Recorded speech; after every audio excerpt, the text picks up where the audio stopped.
Tiruttani incident இதில் 2 video பார்த்தேன். ஒன்று ட்ரெயினுக்குள்ளே நடந்தது, இன்னொன்று ட்ரெயினுக்கு வெளியே நடந்தது. என்னால் அந்த ட்ரெயினுக்குள்ளே நடந்த இன்சிடென்ட்டே தாங்க முடியல. ட்ரெயினுக்கு வெளியே நடந்த இன்சிடென்ட்லாம் வார்த்தையே இல்லை.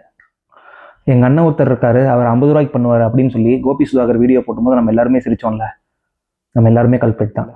வழக்கமாக சொல்லுவாங்க, நாமளும் மார்த்தட்டிப்போம், வந்தாரே வாழ வைக்கும் தமிழ்நாடு அப்படின்னு.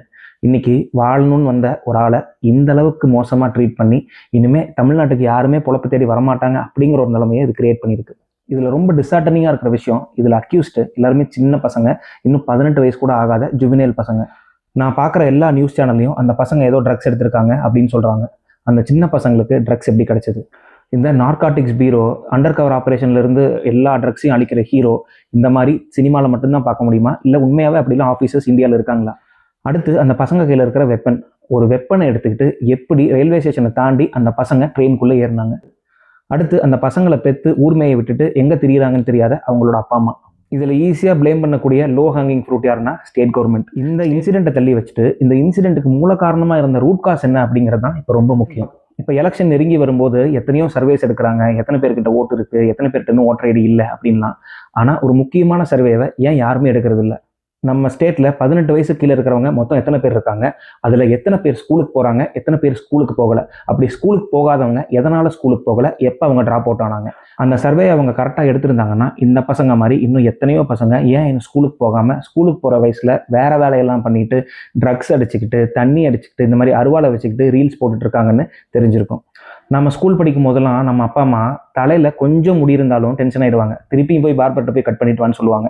ஏன்னா ஒழுக்கம் அங்கேயே ஆரம்பிக்குது. நம்ம நினைக்கலாம், ஃபங்க் விட்டு இருந்தால் ஒழுக்கம் இல்லையா, ஹேர் கலர் பண்ணியிருந்தா ஒழுக்கம் இல்லையா, பிள்ளைங்க மாதிரி இருந்தால் ஒழுக்கம் இல்லையா அப்படின்னு டைப் காஸ்ட் பண்ணாதீங்க அப்படின்னு சொல்கிறது. அந்த விளைவு தான் இப்போ நடக்கிறது. வெளி ஸ்டேட்லேருந்து வந்துட்டாங்க, நம்ம லாங்குவேஜ் தெரியாதுங்கிற ஒரே காரணத்துக்காக இவனுங்க குளிக்க மாட்டானுங்க, இவனுங்க வடக்கனுங்க, இவனுங்க சில்லறத்தனமாக நடந்துக்குவானுங்க அப்படின்னு எத்தனை நாளைக்கு இன்னும் டைப் காஸ்டிங் பண்ணி அவங்க மனசெல்லாம் புண்படுத்த போகிறோம்? இன்னொரு சைடு சினிமா. இந்த சினிமா அப்படிங்கிற ஒரு விஷயம் இல்லைன்னா நான்லாம் என்னால் சர்வேவாக இருக்க முடியாது. ஏன்னா என்னோட ஒரே சோர்ஸ் ஆஃப் என்டர்டைன்மெண்ட் சினிமா. ஆனால் எத்தனை பேர் இன்னைக்கு இருக்கிற ஜென்ரேஷனில் சினிமாவை மட்டும் பார்க்காம அதோட இன்ஸ்பிரேஷன் அப்படியே எடுத்துக்கிறாங்க, நல்லது எது கெட்டது எதுன்னு தெரியாமல். இந்த சினிமாக்காரங்க கிட்ட ஏன் இந்த மாதிரிலாம் படம் எடுக்கிறீங்கன்னு கேட்டால், ஐயோ நாங்கள் ரியல் லைஃப்பில் நடக்கிறது தானே படமாக எடுக்கிறோம் அப்படிம்பாங்க. ஆக்சுவலாக 90% ஆஃப் த கேசஸில் சினிமாவை பார்த்து தான் ரியல் லைஃப்லேயே பண்ணுறாங்க.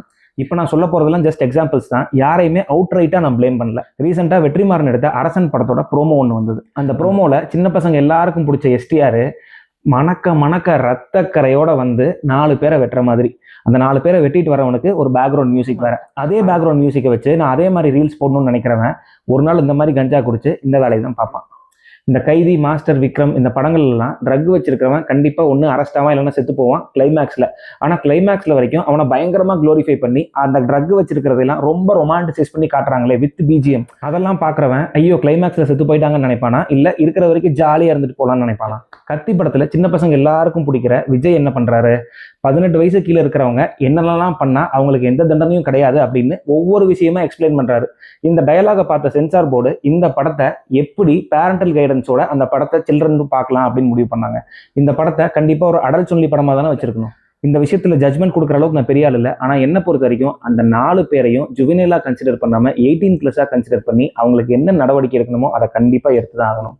அது போக எல்லா பப்ளிக் பிளேஸ்லையும் எஸ்பெஷலி இன் பப்ளிக் டிரான்ஸ்போர்ட்ஸ் ஒரு செக்கிங் கண்டிப்பாக நடக்கணும். அவங்கக்கிட்ட ஆயுதம் ஏதாவது இருக்கா இல்லையா அப்படின்னு. சின்ன பசங்க தானே அப்படின்னு அசால்ட்டாக விட்டால் இதுதான் நடக்கும். பள்ளி கல்வித்துறை அமைச்சர் அன்பில் மகேஷ் அவர்களுக்கு 18 வயசு கீழே இருக்கிற பசங்க ஸ்கூலுக்கு போகாமல் இருந்தாங்கன்னா அவங்க ஏன் ஸ்கூலுக்கு போகல அப்படிங்கிறதுக்கு உரிய காரணம் இருந்து தான் ஆகணும். அப்படி இருந்ததுன்னா அந்த காரணத்தை விசாரித்து அதோட ரூட் காஸை செக் பண்ணி அதுக்கு சொல்யூஷன் கொடுக்கணுமே தவிர யார் வேணாலும் ஸ்கூலுக்கு போகலாம், யார் வேணாலும் ஸ்கூலுக்கு போக வேணாம்னு சொல்லி காலை உணவு திட்டம் கொண்டு வந்திருக்கோம், அதனால கண்டிப்பாக பசங்க ஸ்கூலுக்கு வருவாங்கன்னு அந்த மாதிரி ஆஸ்பெக்ட்ல மட்டும் திங்க் பண்ணால் இது வேலைக்கே ஆகாது. கடைசியாக என்ன மாதிரி உங்களை மாதிரி இருக்கிற பப்ளிக்கு, ஏன்னா நம்ம தான் ஜாஸ்தி இருக்கோம், வெளி ஸ்டேட்லேருந்து படிக்க வரானோ இல்லை வெளி ஸ்டேட்லேருந்து வேலைக்கு வரானோ அவங்கக்கிட்ட நம்மளோட லிங்குவிஸ்டிக் ஃபெனடிசிசமை தயவு செய்து காட்ட வேண்டாம். ஏன்னா அப்படி காட்டினதோட விளைவு தான் இது. ஒரு காலத்தில் அமைதி பூங்காவாக இருந்த தமிழ்நாடு திரும்பியும் அமைதி பூங்காவாக வரணும் அப்படிங்கிறது தான் என்னோட ஆசை.